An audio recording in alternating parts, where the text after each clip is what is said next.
There are small little metal discs that are going to be directly touching your scalp. It's going to be sampling the electrical activity. This is your brain on presidential debates. Sam Barnett is measuring brain activity as viewers watch the most popular show of the season. The 26-year-old is a hedge fund CEO by day and a Ph.D. student by night. By a whole field of research that is really trying to make science fiction reality. So he's studying neuroscience. We're in here watching the debate, and what are you trying to measure from people's brains? We're trying to get a sense of where their waves are going to try to see what content is actually driving people to feel similarly about certain topics.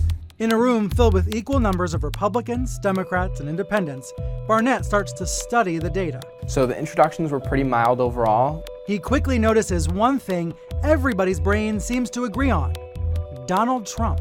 When Trump's on the screen, I see this data shoot up. What does that mean about Trump? You can see he's at 35.9 when these other candidates are in the 20s. Seeing Trump's face, hearing Trump's voice lights up the brain.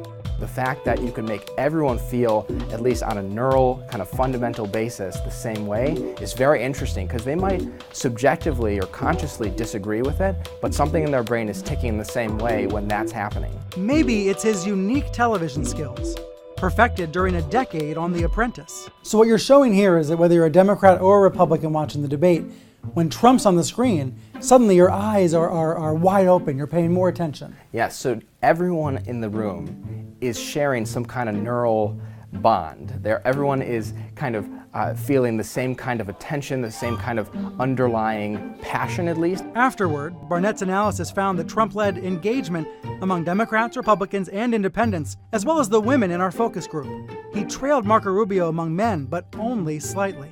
And while Trump might not want to be compared to a four-legged animal, Barnett says there's no denying his appeal.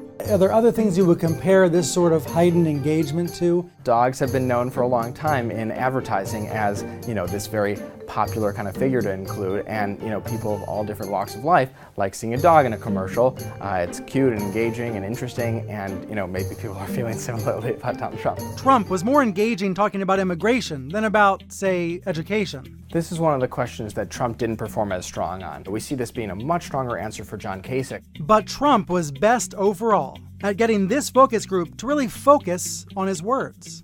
No wonder ratings rise when he's speaking on the air.